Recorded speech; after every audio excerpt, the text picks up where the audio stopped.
If we go to the defensive side of the ball, well, I mean, first of all, I would like to hear some names emerge from camp in terms of cornerback. Safety, I'm not particularly worried about. I think you've got guys back there. I mean, obviously led by Braden Alls, but you've got Drew Surges back there, which I know at times, Drew Surges is somewhat limited as a football player. He's got a fairly high floor, but he's also but his ceiling isn't incredibly high just because he's a solid athlete, but not a dominant athlete or anything like that. So I think, but he's a guy you can plug back there and just feel fine about him starting. Like you're not worried necessarily. Like you're okay with him starting there. And obviously you got Braden Alls back there. But you bring in like a Malcolm Jones or Michael Harper or something like that. Like you got guys that you brought in that I think are really interesting, but safety, I'm not as concerned about, just because I think you've got so many names there, but corner is a spot that I really want to hear. I really want to hear about some guys at corner, because that you lost quite a bit there. And, you're pretty much bringing in a whole new group here. I'm not sure, the only real returner there is Benny Nagoye, David Coffey, I suppose. Right now is David Coffey penciled in as a starter? Probably. He started a bunch of games last year, played pretty solid football, bringing him back, but you bring like a Tyrone Cotton, or you've got, Benny, then you've got Benny Nagoye there, who obviously his ceiling physically is Darian Porter. He can be Darian Porter. They just got to do it. They got to turn him into that. But he's got all the athleticism in the world. He's 6'4", so he's very tall for a corner. Is it Keon Washington that's going to be there? Is it Seth Johnson? Is it Jaheim Singletary? The Arkansas transfer. Is it Tyrone Cotton? Is it Trillian Sorrell?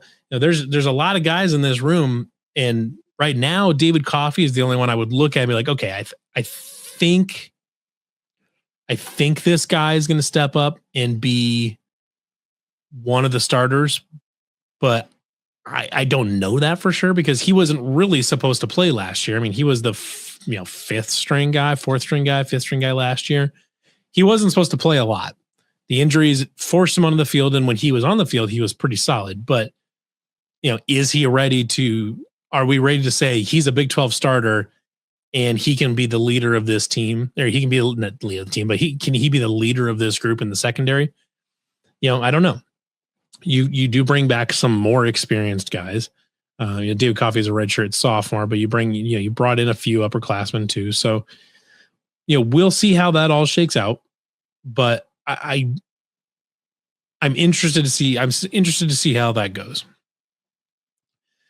The other thing here, another spot I'm very interested in. Dukester says, "Am I the only one who thinks Nagoye would be better suited as a safety, more like a nickel corner?" I don't disagree with that. I think you could put. I think it kind of depends because safeties. I think you could probably fit him either place. Nickel corner, he's probably too big as a nickel corner. I think if you were going to move him away from corner, because you'd want to keep him as a boundary or a field corner. I don't think you would keep him as a nickel.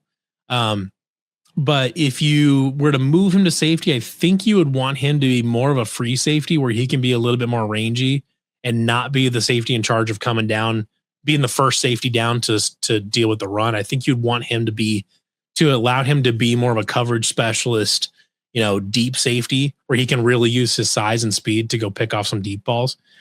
I think that's where I would prefer to keep Ben Nagoye, which is why I think I'd prefer him as a boundary or a field corner. For anyone that's not familiar with the boundary and field terminology, you don't actually really see in the NFL because the hashes are so close together and the field is fairly symmetrical for the most part. In college, because the hashes are so wide, it creates really imbalanced. The wide side of the field in college is much, much wider than it is in the NFL. So in in college they use boundary safety and they use field safety. Boundary is basically the corner on the outside on the short side of the field. Field safety is the wide corner on the wide side of the field. So they're going to be asked to do different things. Field corner is going to probably generally be it's going to be more of a zone assignment. You want a corner that's better at sitting in zone. Boundary corners are going to be more of a man-to-man type coverage because they're typically going to be on your best. They're probably going to be on the best receiver a lot, but it just kind of depends. But that's the distinction between boundary and field. Is you're talking about a perimeter cornerback. Just depending on in the field and boundary, just defines which side of the wide side or the near side of the field. So I think you would want him in those spots where he can use his speed in space versus I think a nickel. I think his size would work against him a little bit as a nickel because nickels really need to be shifty side to side because they're covering slot receivers that are running lots and lots of underneath routes. And Benny Nagoye's size and speed are better used when he can open his hips a little bit and he can really start to run a little bit for longer distances and let his stride length really and his long speed take over versus making him work in short space. And that's why we saw that with Darian Porter as well, is that they were typically putting him on the go ball guy because on a go ball situation, Darian Porter was fast enough to keep up with the streak receiver, and he was tall enough to go pick something off. They didn't typically ask him to take assignments underneath because that was going to limit the impact of his size and his long speed. So I think you think of Benny Nagoye the same way, where you want to give him as many opportunities as he can to use his long speed. Because that's where his is where he's gonna be. Oh, so he said, who would you have played that position then the nickel correspondent? So out of the current group stuff, I haven't gotten to watch a lot of these guys on tape so far. Just going off of size, you're typically going to put your smaller guys there. I mean, the interesting thing is actually Iowa State is fairly tall at corner. They have only got one guy under 6 foot. You've got 6'1", 6'4", 6'2", 6'1", 6'1", 6'1", 6'2", 6'1". Or so they got two. Eddie Lamos is 5'10" as well. So they've only got two guys under 6 foot. So no matter what, Iowa State's going to have a little bit taller nickel corner, but I don't think you would want to put Nagoye there. Maybe you put David Coffey as a nickel corner and let him do his thing, and then you stick Benny Nagoye on the outside in one spot, and then find your other best corner and stick him on the outside on the other side. You got lots of options there, so we'll just kind of see what they come up with. It's a fairly young room though. Redshirt sophomore. Benny Nagoye is a redshirt junior. Jaheim Singletary is a redshirt senior. Then you've got redshirt sophomore, redshirt freshman, true freshman, redshirt sophomore. Then Eddie Lamos is a redshirt senior. Yeah, they've only got two upperclassmen. Everybody else is an underclassman. So it's a young group that can grow, and we will see how that whole thing shakes out. The defensive line is interesting, but I think there's probably a clear top line in this group though. You're looking at Zamir Hawk is probably Zamir Hawk and Bobby Terrell feel like no doubt pencil them in starters for the two defensive tackle spots. Maybe you keep an eye out for what the defensive end battle looks like. Jack Limbaugh, Jace Gilbert, Trey Verdon. I think there's a lot of interesting names in there for sure. But I think you've got a fairly solidified two deep on the defensive line. So I think we're actually really where my interest lies is at linebacker, and it's because I do believe linebacker is probably the deepest position group on the team right now. And for that reason, if you're playing a 4-2-5, you're only putting two of them out there. Maybe on certain certain situations, you stick a third one out there as a stand-up edge rusher. But you've got some names here. I mean, Sullivan Schlimgen is coming from Washington State. I think a lot of people are very high on him. He's a true sophomore. The guy I'm very high on that I'm really excited to watch is Tristan Exline, the D2 transfer. But he was, he may be coming from D2, but he's his offer list coming out of transferring into the FBS was very, very impressive. Watching his tape, very, very impressed with Tristan Exline. I don't know if he's the starter. I kind of think he'll be at least in the 2 deep. I'd be blown away if he isn't in the 2 deep. And right now I would kind of think he would be a starter just based on his familiarity with the scheme and just the style of ball he plays. But you got Carson Willich, who's been around forever. Obviously learning a new scheme, so we'll see how quickly he picks up the scheme. But obviously he's a veteran presence there. Ethan Stecker is a guy that they're bringing over. I think that I know they're really excited about. Bo Goodwin. It seems like he actually a 4-2-5 linebacker might be a good spot for him. Because I think you could have easily when he came into school. I would say decided he's gonna be a linebacker / maybe an edge rusher, and they bulked him up a little bit, but I think if you wanted to, I think they could have gone the other direction. I think you could have slimmed him down a touch and moved. I think you could have moved Bo Goodwin back to almost a free safety type role, kind of being a Bo Freeler basically. I think you could have done that with Bo Goodwin as well. So a 4-2-5 linebacker where you need to be rangy could be a good fit for Bo Goodwin. I really think that.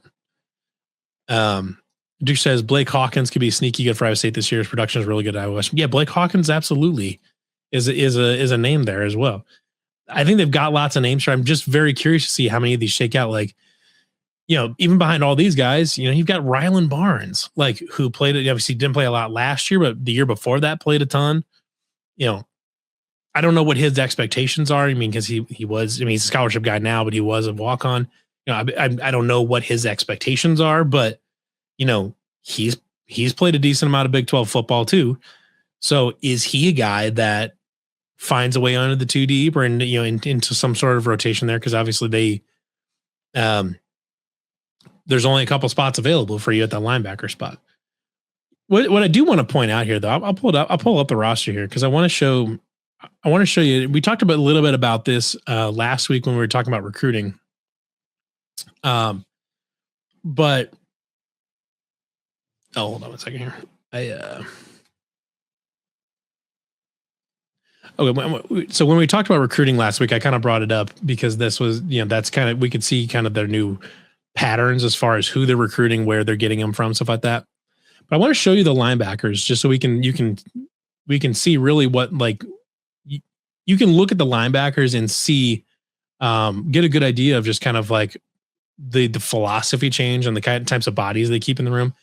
Sullivan Schlimgen, 220, Tristan Exline, 215, Carson Willich, 225, Willie Breland, 200 flat, Ethan Stecker, 210, Montrez Smith, 204, Bo Goodwin, 230, and he's, and Rylan Barnes, 235, and Landon Carlsbad, 215.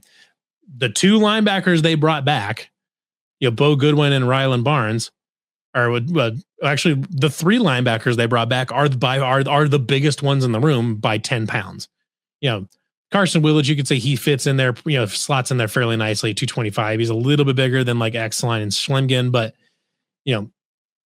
Bo Goodwin and Rylan Barnes are the only guys breaking 230.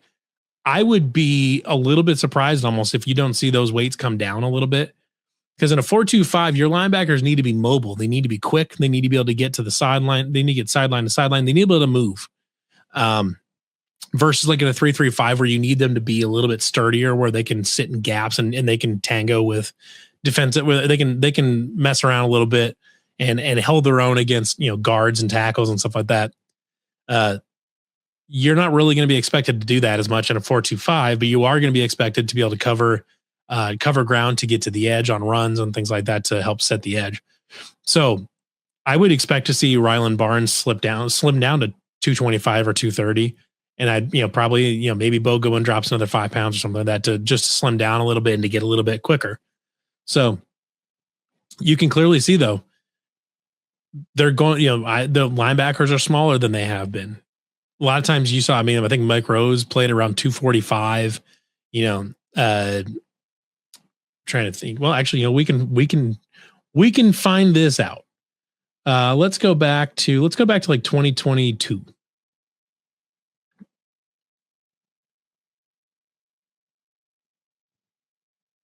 So if we go back to 2022 and look at back, I mean, even Beau Freyler would 212 seems low for what he was. He looked a lot bigger than 212, but there's freaking Eddie Lamos on that team. Look at that right there as a true freshman.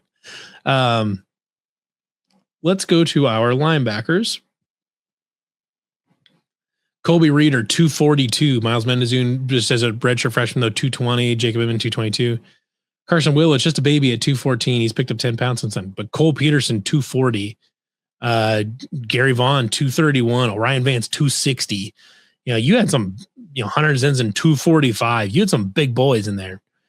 And Kendall Jackson, 230. Caleb Bacon, 230. You know, you had some big guys playing linebacker for Iowa State, comparatively speaking. So we can see that they've started slimming this down, and it's just interesting to see how these guys, their bodies are morphing to fit the new scheme, and it's very interesting to watch. TCU used to run their linebacker small a couple years ago. Honestly, it was pretty tough. Those dudes actually do fly around the field. Yeah, they actually do around the field by crazy. Yeah, the 4.25. I don't know if he was the first one to do it, but it was made famous by Gary Patterson at TCU. And they were always, that was their bid, is that their team speed was crazy. They had tons and tons and tons of team speed. So, it makes sense to me that Iowa State's slimming down at linebacker. They kept speed on defense. They kept, they kept Benny Nagoya. They kept David Coffey. They kept these speed guys that are going to fit this system really well. They kept Carson Willits, who moves pretty well. They kept Bo Goodwin, who, like I said, had the last staff decided to move him back instead of up, I think he could have done that. I think he's athletic enough to do that. Is the mind there to play safety? I don't know, but body and athleticism wise, Bo Goodwin could have just slimmed down a touch and played safety. He's athletic enough to do that. So you keep him around, and Rylan Barnes moves fairly well for a linebacker too. And especially Will, if you can slim him down and not make him carry around so much weight. So, that's just another thing that I'll be looking for out of spring ball, is to see if what kind of weight changes we see. Because I would assume that they'll have a post spring roster update on the website, or a post spring depth chart, maybe. Which means that they may update heights and weights and all that too. So if they do, I'll be very curious to see what comes out of that. Even if it's just we don't get the update till August, I'll be curious to see how that shakes out. So that's what I want to hear out of spring football. Those are the kind of the nuggets I'd like to hear. I mean, obviously, it'd be cool to hear, oh man, Aiden Flores is going to win the Doak Walker, sure. That'd be great to hear. But as far as the things like I need to hear as far as a baseline thing, just to feel like things are moving in the right direction. That's what I hear. I'll tell you what, one of the things I don't care about hearing is, every spring and fall, you always hear about the defense is playing well. The defense is dominating, or the offense is dominating. The offense is moving the ball at will, or the defense is just causing all sorts of problems for the offense. A lot of times that doesn't mean anything. If the defense, one, it probably changes day by day. And then two, if your defense is dominating your offense, is that because your defense is good, or is it because the offense is bad?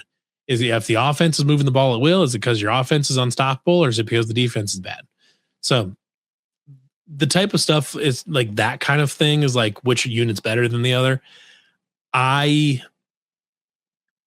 don't care about that as much, because it's all relative. The only metrics they have, the only vibe checks that they've got on either of these units are just playing against each other. So they don't really know what they've got yet, and they won't until fall camp. And really, we won't until the season starts. So I don't really care about that kind of stuff, but I am interested in more of the individual player development in, maybe individual position groups from there.